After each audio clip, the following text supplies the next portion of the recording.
When we would go carriage driving, well, first of all, he'd take me on a different route every day, and I do not know how he managed to do that. But he would also tell me all sorts of anecdotes about absolutely anything and everything. He is honestly one of the most interesting people I've ever met. That's when Prince Harry sat across from a BBC reporter and said something no one expected him to say out loud. He said he was devastated. Not disappointed.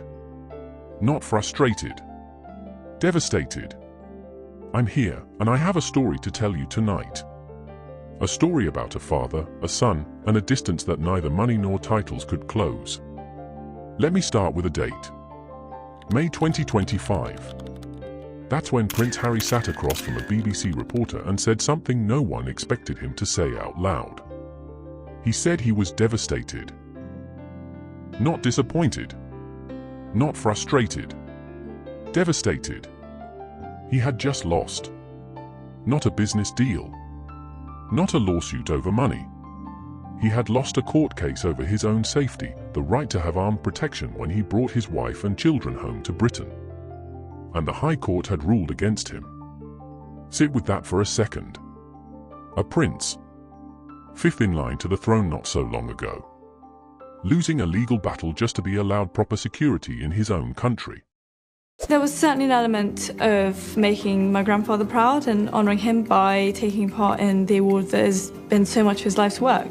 And I definitely hope that I have made him proud. Very, very sad. But I have to say that the extraordinary tributes and the memories that everybody has had and been willing to share has been so fantastic.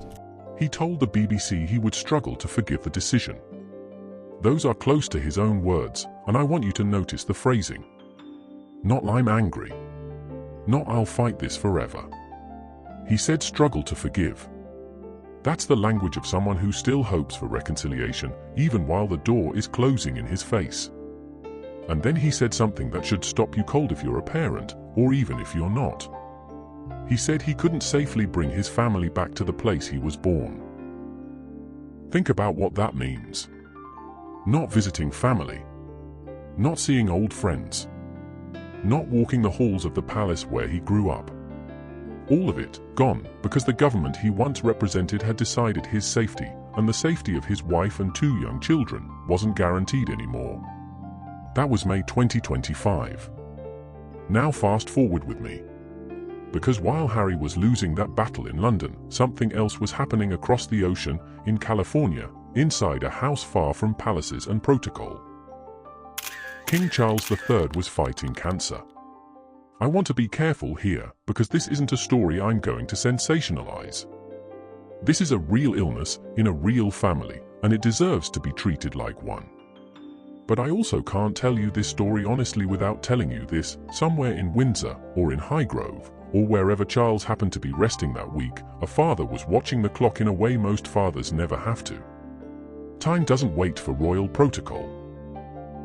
And somewhere in California, his younger son was watching that same clock from 4,000 miles away. There was certainly an element of making my grandfather proud and honouring him by taking part in the award that has been so much of his life's work. And I definitely hope that I have made him proud. Here's the question I want you to sit with before we go any further.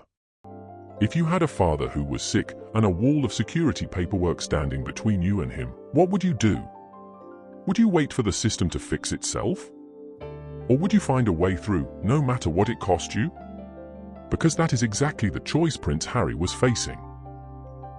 And the choice he made next is what set off 18 months of quiet manoeuvring, family tension, and one very unusual dinner at a Scottish palace that nobody saw coming. But before we get there, I need to take you back further. Because to understand why this story matters, you have to understand what for years of silence actually looks like inside a family that the entire world is watching. For years. That's how long it had been since Meghan, Duchess of Sussex, had set foot in the United Kingdom with her children. For years since Archie and Lilibet had been on British soil at all. The last time was the summer of 2022. The Platinum Jubilee. Queen Elizabeth II, in the final months of her life, watching her family gather for what would turn out to be one of the last times all of them stood together in the same country. None of them knew that at the time. Nobody ever does. By the end of that year, the Queen was gone. And so, in a much quieter way, was any illusion that the family rift between Harry and his brother would heal on its own. The last time the two brothers actually spoke, face to face, was at their grandmother's funeral. That's it. That's the most recent contact anyone can confirm. A funeral. Not a wedding. Not a birthday. A funeral. Let that sink in for a second, because I think we forget how strange that actually is. Two brothers, raised in the same nursery, photographed as children holding hands at their mother's public appearances, and the last time they spoke as adults was standing beside their grandmother's coffin. I don't know about you, but that detail haunts me more than almost anything else in this story. So here's where we are. May 2025. Harry loses his case. Says he's devastated. Says he can't safely bring his family home.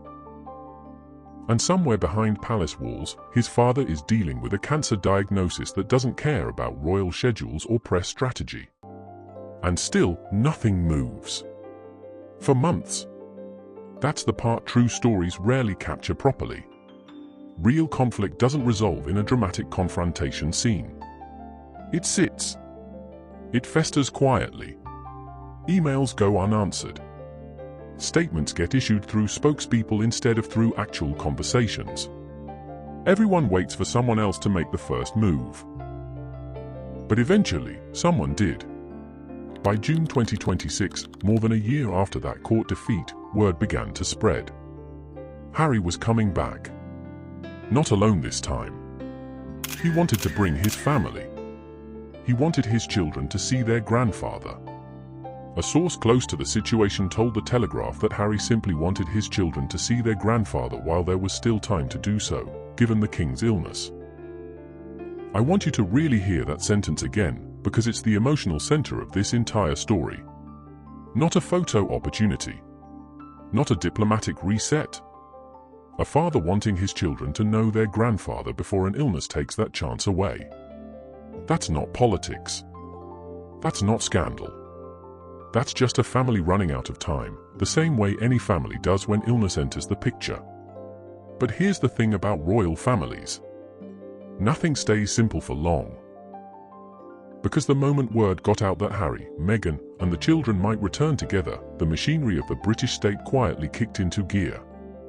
And what that machinery decided would throw the entire visit into chaos. Before I get into that, I want to ask you something. Something simple. If your parent were seriously ill, and you had the chance to bring your kids to see them one more time, would you go, even if it meant walking straight into a family conflict you hadn't resolved? Type yes if you would go anyway. Type no if you'd wait until things were smoothed over first. I want to see where you all land on this, because I don't think it's as obvious a choice as it sounds. Now, back to June 2026. Because here's where the story stops being about family feelings and starts being about something colder. Bureaucracy. Committees. Paperwork with the power to keep a father from his son. There's a body in the UK called RAVEC, the Royal and VIP Executive Committee. Most people have never heard of it, and most people never need to. It's the group responsible for deciding who gets state-funded protection in Britain and who doesn't.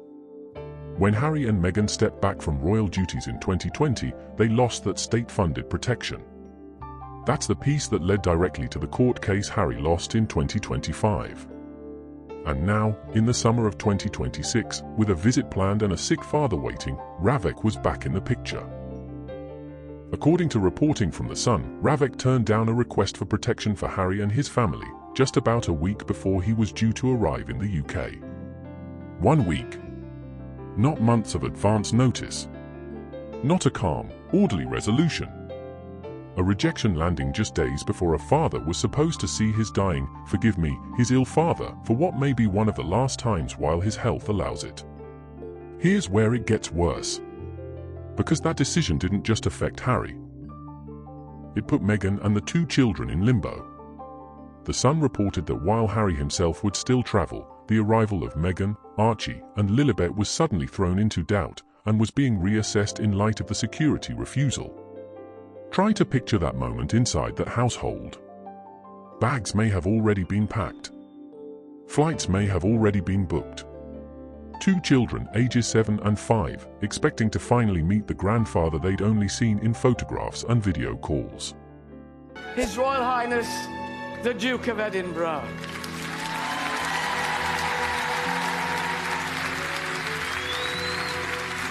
His love of carriage driving has passed to his granddaughter, Lady Louise. And then, a phone call.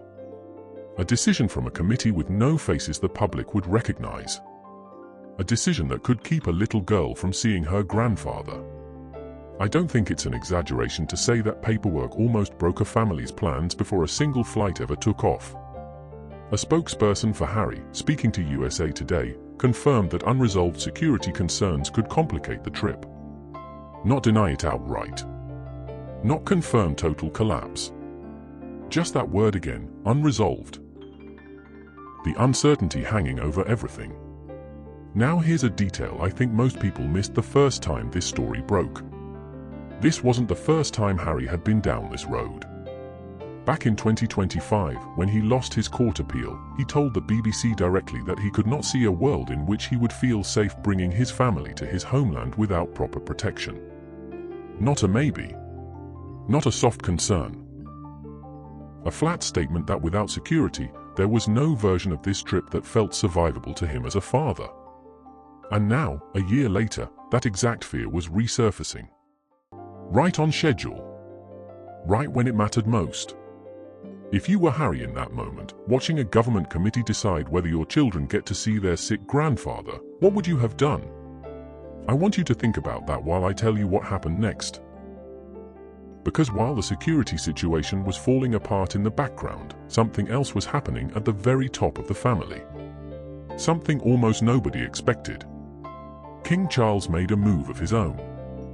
According to the Daily Mail, on the 30th of June 2026, Charles summoned members of the royal family to what was described as a rare family dinner. Not at Buckingham Palace. Not at Windsor. At the Palace of Holyroodhouse, in Scotland. Now I want you to pay close attention to the guest list, because this is where the story gets genuinely strange. Queen Camilla was there. Prince William was there. Princess Anne was there. Prince Edward was there. Notice who's missing from that list. Harry wasn't there. Meghan wasn't there. The very people whose visit had triggered this entire chain of events weren't even in the room. So ask yourself the obvious question. Why would a father, gathering his family right before his estranged son's long-awaited return, choose to leave that son out of the gathering entirely? Was this a summit to plan a warm homecoming? Or was this something else? A meeting to manage a problem. To prepare the family for a visit nobody quite knew how to handle. I don't think anyone outside the dining room knows for certain. But the timing alone tells you everything about how fragile this reunion really was. Here's another detail that I think deserves more attention than it's gotten. According to sourcing reported around the same time, Charles had reportedly offered the Sussexes royal lodging for their visit. Not just a courtesy gesture, an actual invitation to stay somewhere connected to the family, rather than being kept entirely at arm's length in a private hotel somewhere in London. And reportedly, the Sussexes accepted at least part of that offer. So here's the picture forming in front of us. A father offering shelter with one hand, while quietly gathering the rest of the family without that same son present, with the other. Complicated doesn't even begin to describe it. There was even talk, and I want to stress this part remains speculative and unconfirmed, that Harry and Meghan might split their stay between royal accommodation and a private residence. One name that came up in reporting was Althorpe House. Princess Diana's family estate. The home where Harry's own mother grew up. If that detail turns out to be true, it adds a layer of meaning that almost writes itself. A grandson bringing his own children to stay in the childhood home of the grandmother they never met. A quiet nod to a woman whose absence still shapes every chapter of this family's story, more than 2.5 decades after she died. But nothing about this trip was simple, and nothing about it was settled. Because even with lodging potentially arranged, even with a family dinner already held, the security question was still unresolved. Reports at the time made clear that the protection issue continued to hang over the entire visit, right up until the days before Harry was expected to arrive. So here's where I want to leave you for now. A father with cancer, watching the clock. A son, devastated by a court ruling, still trying to find a way home. A wife and 2 children, caught in the middle of a bureaucratic standoff that could decide, almost at the last minute, whether they even get on the plane. A brother who hasn't spoken to Harry since a funeral, sitting at a family dinner that Harry wasn't invited to. And a government committee, somewhere in London, holding the final decision in its hands. Before we close this chapter, I want to come back to that question I asked you earlier, because I think it matters more now than it did a few minutes ago. If your family had one more real chance to gather before illness took that chance away, would you go, security concerns and all? Or would you wait for guarantees that might never come? Type yes if you'd go anyway, no matter the risk. Type no if you'd hold off until it was safer. Because in the next part of this story, we're going to step inside that family dinner at Holyroodhouse. We're going to look at exactly who said what was reportedly discussed, and why some royal watchers believe that gathering wasn't about welcoming Harry home at all. It was about controlling what happened once he got there. And what happened after the dinner didn't calm the storm. It made it worse. When we would go carriage driving, well, first of all, he'd take me on a different route every day, and I do not know how he managed to do that. But he would also tell me all sorts of anecdotes about absolutely anything and everything. He is honestly one of the most interesting people I've ever met. I told you it made things worse. Let me take you back inside that dinner, because the details matter more than you'd think. The Palace of Holyroodhouse doesn't get used the way Buckingham Palace does. It's not the everyday seat of the monarchy. It's older, quieter, tucked at the base of a hill in Edinburgh, and when the royal family gathers there outside of official state functions, people notice. So when the Daily Mail reported that King Charles had summoned a rare family dinner there on the 30th of June, 2026, royal watchers didn't just shrug it off. They started asking questions. Why there? Why then? Why those 4 people, and not the 2 who mattered most to the reason this dinner was happening at all? Let's go through the guest list again, slowly this time. Queen Camilla. The King's wife, his closest confidant, the person who has weathered every storm this family has faced for over 2 decades. Prince William. The King's elder son. The heir. And the brother who, by every piece of reporting available, has not spoken to Harry since they stood together at their grandmother's funeral in 2022. Princess Anne. The King's sister. A woman known across the royal family for blunt honesty and very little patience for theatrics. Prince Edward. The King's younger brother. Along with his wife Sophie, one of the few working royals who has largely stayed out of the public feuding. 4 people.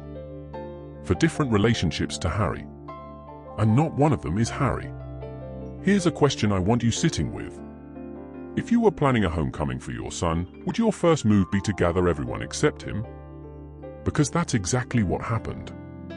Now, I want to be fair to Charles here, because context changes everything. He is a father managing an illness. He is also a monarch managing an institution that has survived for over 1,000 years by never appearing to lose control of itself. Those 2 roles don't always want the same thing. As a father, gathering the family before Harry's arrival could simply mean preparation.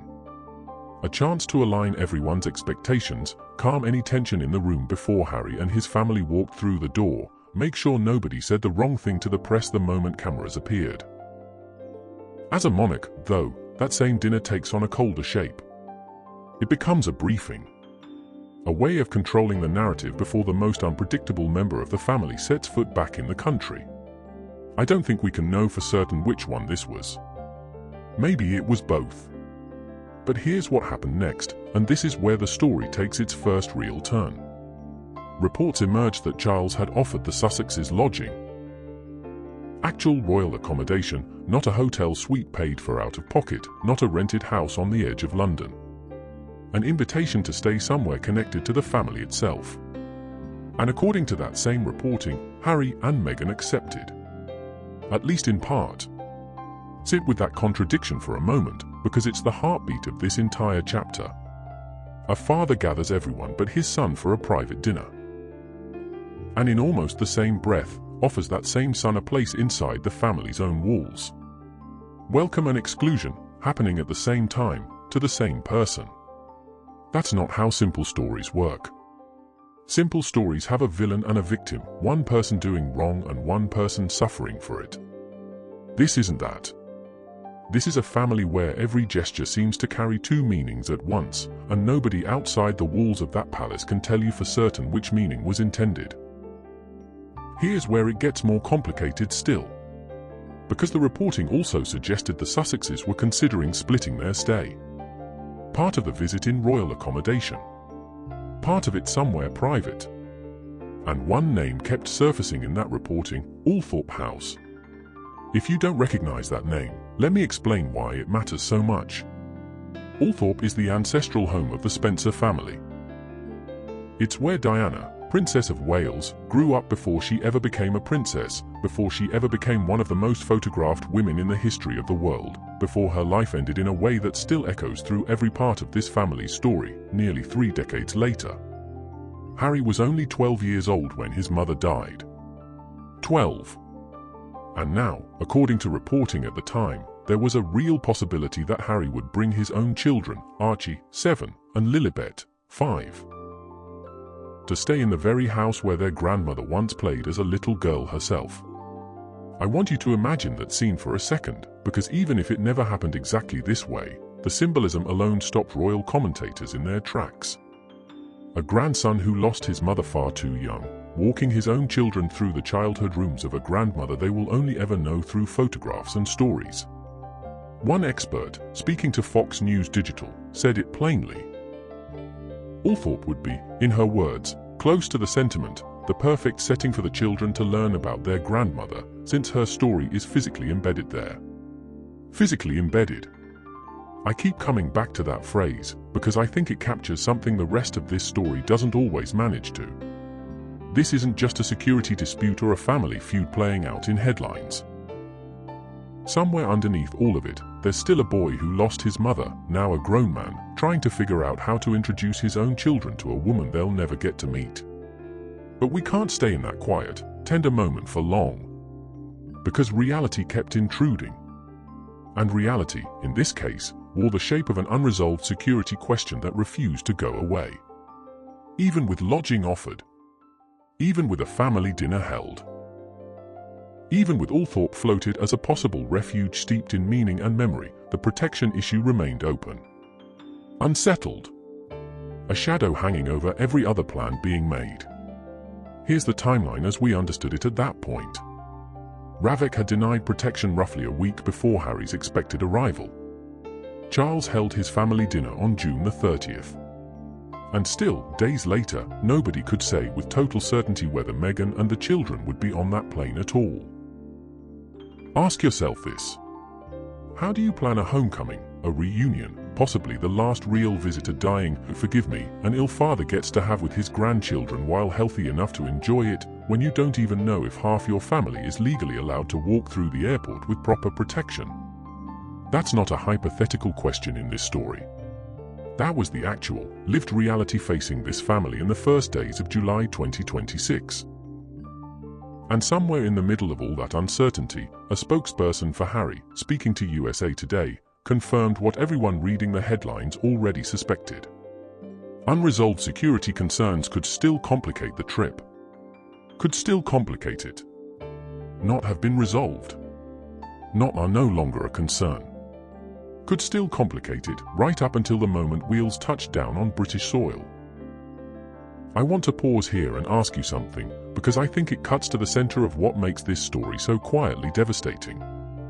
If you had to choose between missing a chance to see your dying father or bringing your children into a country that wouldn't guarantee their safety, which weighs heavier?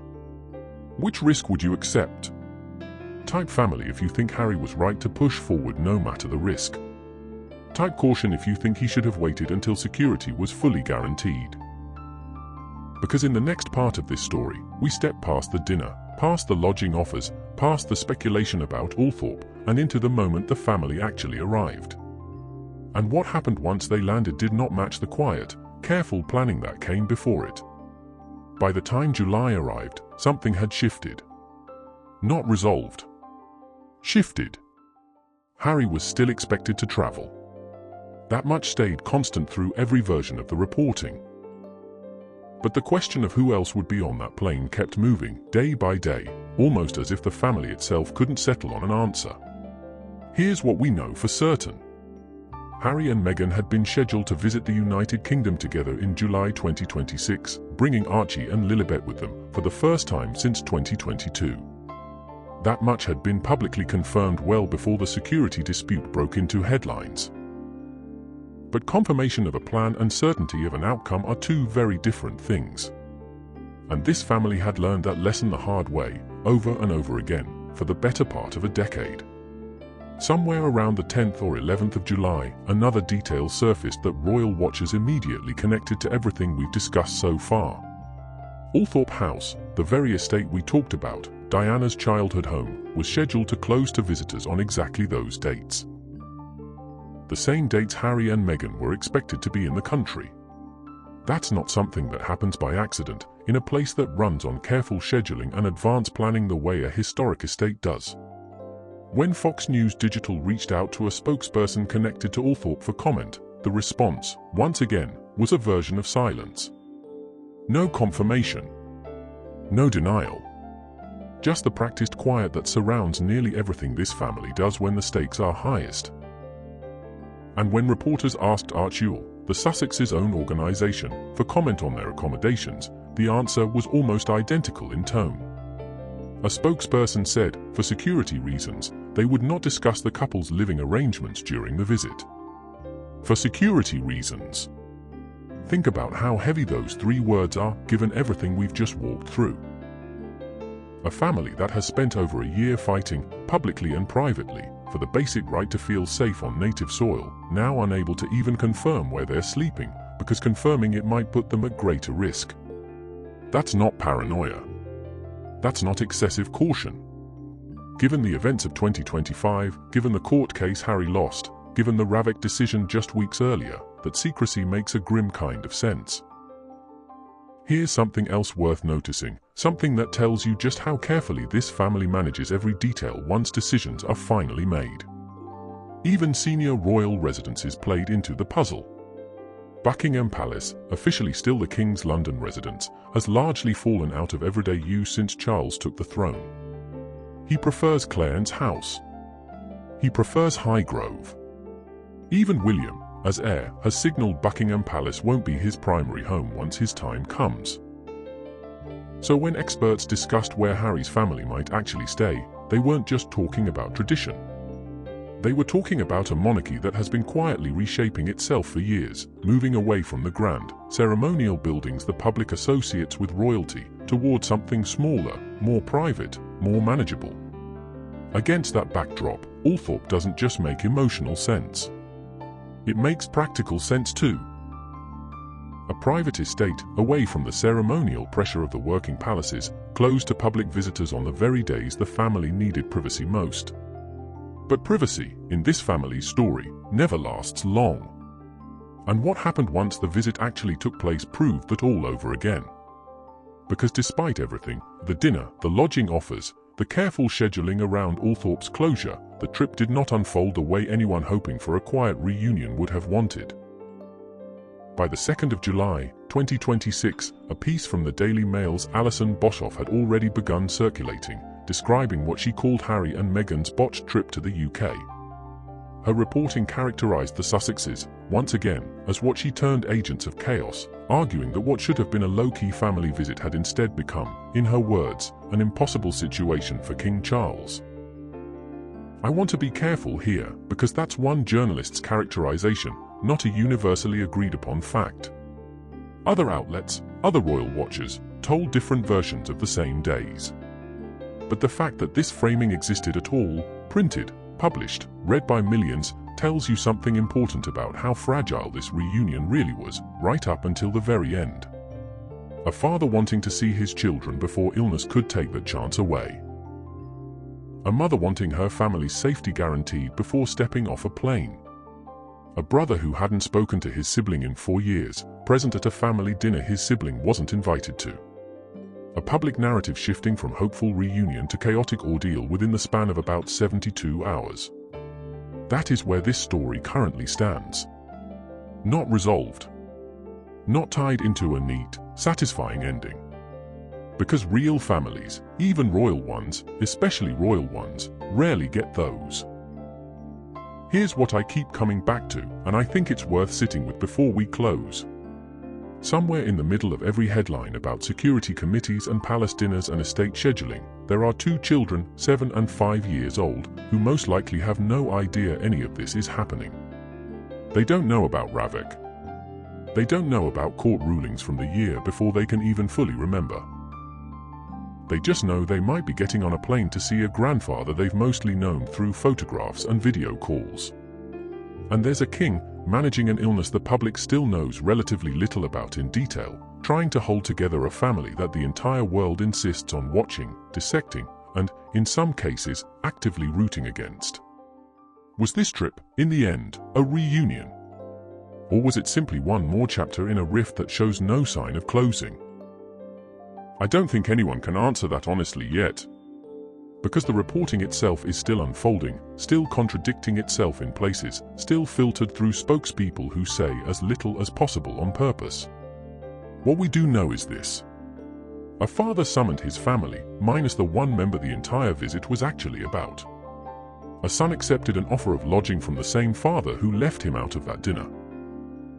A wife and 2 children waited, for days, not knowing if a security committee would let them board a plane at all. And when the visit finally happened, it was described by at least one major outlet not as healing, but as chaos. Type reunion if you believe this trip genuinely brought the family closer. Type rift if you believe nothing about this visit actually changed the distance between them. Because there is more to this story. Reporting continues to emerge about what actually happened once Harry, and possibly his family, were on the ground in the UK, including new detail about exactly where they stayed, what contact, if any, occurred between the brothers, and how King Charles's own health may have shaped decisions none of us were allowed to witness firsthand. That part of the story is still being written, in real time, by journalists who are still working the phones as we speak.